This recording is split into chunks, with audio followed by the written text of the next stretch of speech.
Mama, mwasi kolamba mobali godia lambela tata na banana yo. Lambela tata na banana yo.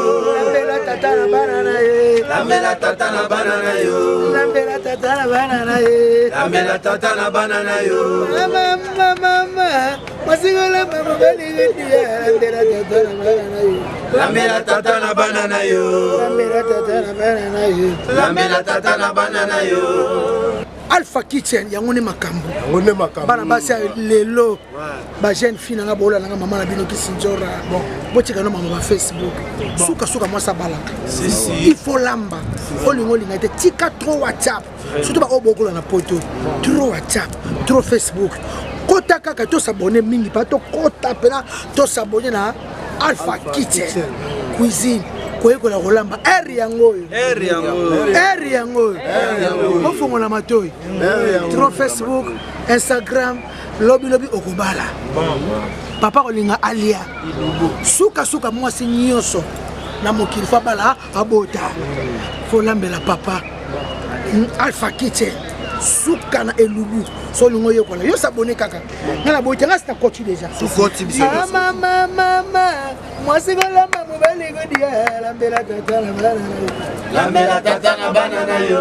Lambela tata na banana yo. Lambela tata na banana yo.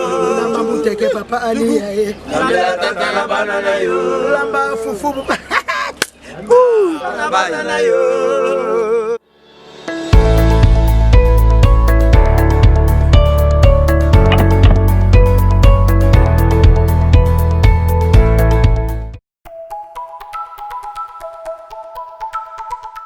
Welcome na chaîne Nangai na Yeli Susu na mkona lelo na pesi mbote na babone nyonso ya Alpha Kitchen kimi ankolo ekuta na mabota na bino malgré tozana na lockdown tokoki kozanga kolamba te tokoki kozanga kosala mwa bisala sala te ndenge tozala ka ezatike tozala ke lockdown esimema biso na mawa tonde nini donc tokoko continuer toujours kosala oyo ezali biloko na biso ya kolia yango lelo tozokende kolakisa malangwa nasokende kolamba malangwa toyebi malangwa eza na ndenge bele o bato pe basala malangwa ta musu pe osala kana ndenge na yo melelo pe zwana butango otala pe ndenge onga na kosala malangwa na mukona lelo nasuke lakisa ingredient oyo na kosala malangwa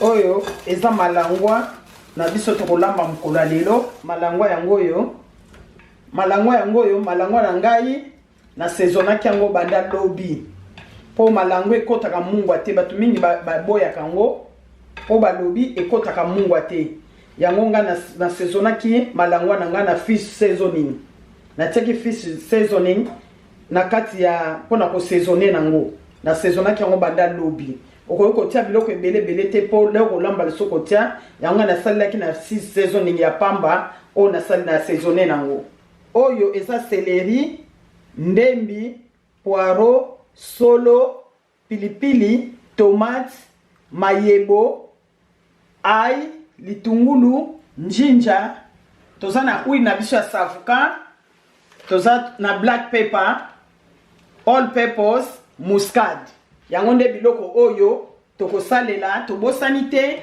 toza na time yango oyo yango siko tozokende kobongisa biloko na biso tosisi kokata ingredient na biso siko tozobanda kolamba malangwa na biso siko tozoketia mbisi na biso na nzungu omoni nzungu totie mafuta te eloko te po mbisi tozosala malangwa azala na mafuta mingi tofungoli pe nanu resho te tozoketia nanu mbisi na biso na kati ya nzungu po tokokalinga ngo te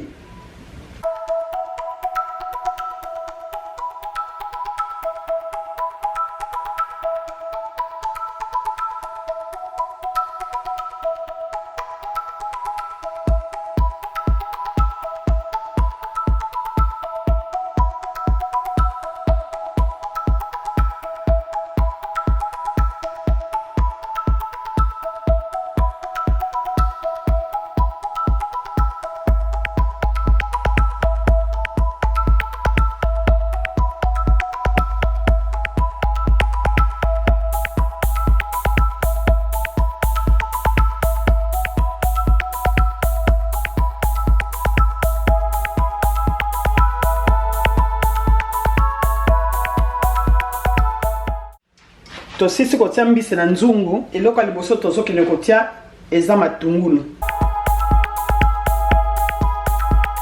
Matungulu totie tomate na biso tokati te toniki te totiki ta ya mibimba.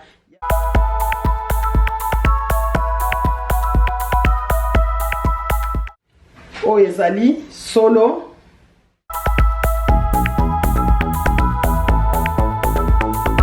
Oyo eza mayebo.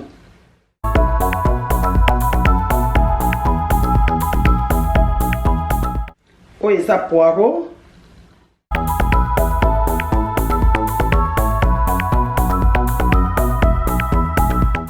Oyo eza ail. Mbisi na loba tango nyonso azalaka na zei. Foko tiango ail. Oso la zei ekende. Oyo eza njinja. Kobanga te pona nzungu ndenge ebiloko etondi. Lere kotoka eza mesure bien pona kolambela. Na mesure biloko na nzungu ekoki lere kotoka ekomela biloko nyonso ekokita. Oyo eza céleri. Oyo eza black pepper. Tozotia na mesure ya teaspoon.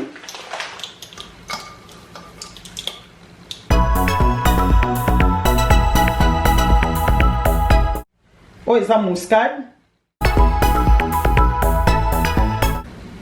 Eza huile tozotia na mesure ya tozotia ka lutu moko ya soupe.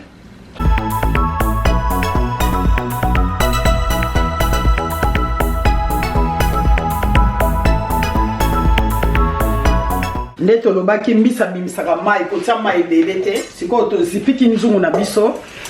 Sikoyo toke etala biloko na biso ndenge ezotoka. Wow! Monde na lobaki ke nzungu tobanga te.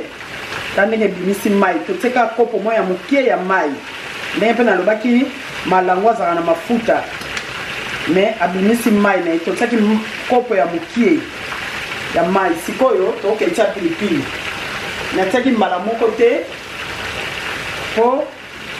Pona bana yango nataka boye pona ebimisa solo nango. Me yo moko soko linga pilipili mingi okokotia na ndenge na soit oniki soit oteka mibimba nebandeli. Na soki etia siko o ezali time tosoke no zipa po mai ebime gusu ya tam ya pilipili ekota na kati ya pre esini nango. Mbisi nyonso esenga ateke ya kotokisa ngo ya tango bulayi. Do tozozela ka mai ebime mwa mukie po gu ya biloko nyonso totie ekota na mbisi. Tokomi na biso na suka na recette na biso ya mokolo lelo. Biloko na biso ebeli. Okoki kotia lutu te, okoningisaka nzungu malembe po mbisi elinga keke obalola kango. Yango tozoke kotia mwa poireau na biso na likolo tokotika ngo kaka pona 5 minutes tolongoli biloko na biso na moto. Nazomeka mungwa pona nga mungwa na ngai koki. Na kokoka pena mungwa mingi te pona ngai. Me yo yaya mama papa ozolamba tia mungwa na mesure na yo. Soko linga mungwa eyokana otie eyokana. Soko lingi ke mungwa ezala te olandika ndenga na saleli. Mungwa eyokani te ezangi te do ezana katikati. Nazasu na posa te akotia all purpose pona nga ekoki. Me pona yo okoko baksa ndenge oyo lingela. Na zipika mukie tolobi 5 minutes ndo na biso ebeli.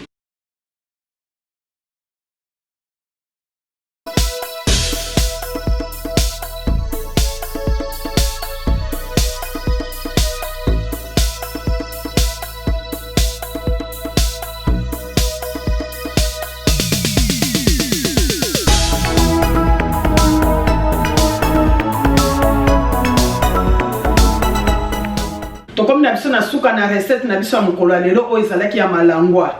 Yaya, mama, papa landa loko landa ka ndenga na saleli malangwa ya mbano. Soko lamba kotiaka ya kokalinga mosalaka ya sauce ya tomate ya nini. mais ambalo mekana ndinga na tepe ya mayebo ko yoka pena gu ya mbisi sukali wana ya mayebo ko kota na kati ya mbisi sukali ya aubergine ya solo pardon e ko kota na kati ya mbisi na babiloko wana nyoso ona tie ba ingredient nyoso wana tango ko kota ko sepela pa na mbisi na yo yango wana na loba tango nyoso ke makamalamu esila kate bobosa na te tango nyoso ko s'abonner na kati ya chaîne o soko za mutasika mbali bosoko o kota na kati ya Alpha Kitchen ko sa ko bosa na ko s'abonner te ko like pe ko share bokabola chaîne ko kabona batu mususu o bayebi te bokabola batu mususu ba kota bayeba makamu nini o esoleka na kati ya chaîne o ko lambe sila kate mama yo lamba na ndenge na yo ngape na lamba na ndenge okuna pa lamba na ndenge donc to saka ko yekola donc to saka ko yekola donc ko lambe sila kate tango nyonso to sokaka ya sika kota tala pe ba video mususu o seleka oyo salami na Kishasa onga mope na sala eza na kati ya YouTube kota ko découvrir pe makambo ebele na pesa mbote mingi na vie kisinjora bisika o yazali nzambe apambola na musala kitoko o yasala ki mbote o euti pa ya Mama Leki. Merci, bye bye.